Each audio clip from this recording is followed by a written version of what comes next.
আসসালামু আলাইকুম রহমতুল্লাহি ওবরকাতু। বিসমিল্লাহির রহমানির রহিম। প্রিয় আপুরা, আজকে আবার আমি আপনাদের সামনে চলে আসলাম। তো আজকে আমি দেখাবো চিকেন দিয়ে পপকর্ন রেডি করা। তো এটা আমি নিয়েছিলাম মুরগির বুকের মাংস আর কি। তো চিকেন ভাজা এমন কেউ নেই যে পছন্দ না করে, আর বাচ্চারা তো বলতে গেলে কম বেশি সবাই পছন্দ করে।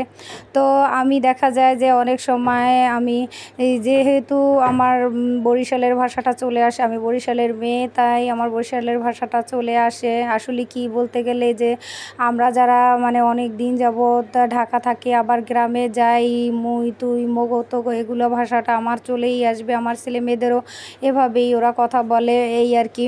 তো আজকে আমি বুকের মাংস নিলাম, যে এগুলো ছোট ছোট টুকরো টুকরো করে কেটে তারপরে এগুলা মেরিনেট করে রেখে দিব, তারপরে ভেজে নেব, কারণ আমার ছোট বাচ্চাটা এগুলো খুব পছন্দ করে। তো অনেক সময় দেখা যায় যে রেডি করতে অনেকটা টাইম লাগে, হয় না, যখন যেটা ইচ্ছা করি করতেও পারি না। তো দেখা যায় একটু সময় পেলেই কিছু না কিছু করার চেষ্টা করি এবং আমার প্রিয় আপুদেরকে দেখানোর জন্য চেষ্টা করি। আমার এই ভিডিওটা কেউ যদি ফেসবুক পেজ থেকে দেখে থাকেন তো অবশ্যই একটা ফলো দেবেন, আর কেউ যদি ইউটিউব চ্যানেল থেকে দেখে থাকেন তাহলে একটা সাবস্ক্রাইব করবেন, আর কারোর যদি বেশি ভালো লেগে থাকে একটা শেয়ার করে দিয়েন। তো এখানে আমার পুরো মাংসটাই টুকরো টুকরো করে ছোট ছোট সাইজ করে কাটা হয়ে গেছে। এখন আমি সামান্য পরিমাণে একটু লবণ দিয়েছি। এখন এখানে আমি ভাজা জিরার গুঁড়া আর একটু ধনিয়ার ফাঁকি দেব এবং আমার আর অন্য মশলা অ্যাড করে আমি একটা মশলা বানিয়েছিলাম একটা সসের মতো, যেমন জয়ত্রী, জয়ফল, তারপরে জিরা, গোলমরিচ, সাদা গোলমরিচ, লং, এলাইচ, দারুচিনি এবং দু একটা তেজপাতা মিলে আমি অল্প পরিমাণে মশলা রেডি করে রেখেছিলাম। সেখান থেকে এখানে 1 চামচ দিয়ে আমি খুব সুন্দরভাবে এখন এটাকে মেরিনেট করে তারপর রেখে দেব। আর একটু সয়া সস দিলে ভালো হয়, তবে আমার আজকে সয়া সসটা নেই, তাই এখানে আমি দিতে পারলাম না। যদি কারোর বাসায় থেকে থাকে অবশ্যই আপনারা অ্যাড করবেন এবং সেভাবে মিক্স করে মেরিনেট করে প্রায় 10 মিনিট কিংবা 15 মিনিট রেখে দেবেন। তাহলে দেখবেন যে এটা মাংসের টুকরার ভিতরে ভালোভাবে ঢুকে যায়। তো এইভাবেই আমরা করতে পারি। দেখা যায় বিকেলের টাইমটায় বাচ্চাদেরকে নাস্তা দিতে হয়, আর বাচ্চারা খেয়ে পড়তে বসে। তো আজকে আমি এটা বিকেলে ওদেরকে ভেজে দিব, এই জন্য আমি টুকরো টুকরো করে কেটে মেরিনেট করে তারপর রেখে দিব। তারপরে ওদেরকে নিয়ে আমি মাদ্রাসায় চলে যাব, সেখান থেকে এসে তারপরে আমি এটাকে রেডি করে ওদেরকে নাস্তা দিব। যে আপুরা একটু সময় পান কিংবা বাসায় মুরগি আনলে দেখা যায় যে মুরগির বুকের মাংসটা একটু রেখে দিতে পারেন। আর এখানে আমি এখন অল্প একটু পরিমাণে ময়দা নিব।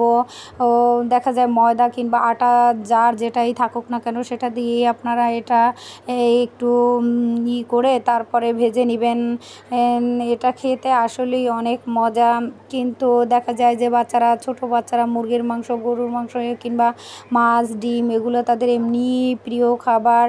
আর মুরগির গোশটা এভাবে একটু ভেজে দিলে ওদের আরও অনেক পছন্দ হবে। এটাকে বলে যে চিকেন পপকর্ন, আমি তাই নাম দিয়েছি। আপনারা যে যেভাবেই বলেন না কেন সেইভাবে বলতে পারেন, কোনো সমস্যা নাই। তো আমি এগুলো এভাবে একটা দুইটা করে দেখাই দিতেছি যে কিভাবে এটাকে মিক্স করে তারপরে তেলে দিবেন এবং ভাজবেন। তো আমি এটাকে কোট করে নিয়ে তারপরে চুলায় একটা কড়াই বসাইয়ে দিছি, সেখানে তেল দিয়ে রাখছি গরম হওয়ার জন্য।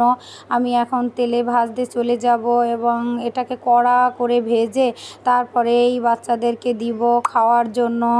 আপনারা যে কেউই ইচ্ছা করলে এটা করতে পারেন, আর এটা বেশি সময়ও লাগে না, অল্প সময়ের মধ্যেই হয়ে যায়।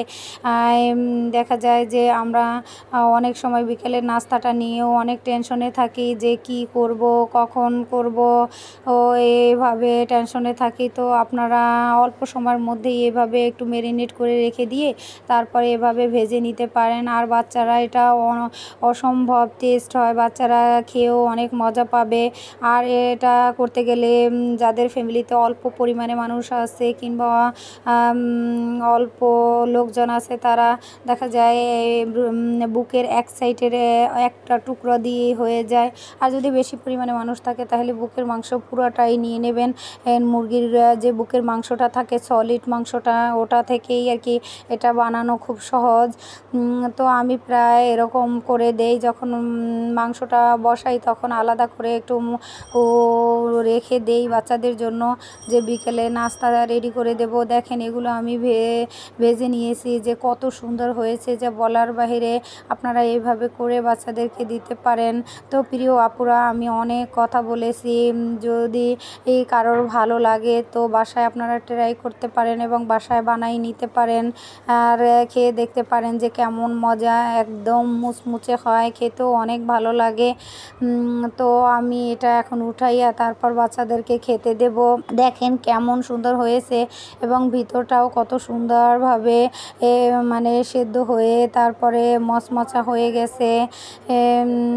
এইভাবে আপনারা করতে পারেন। আল্লাহ হাফেজ।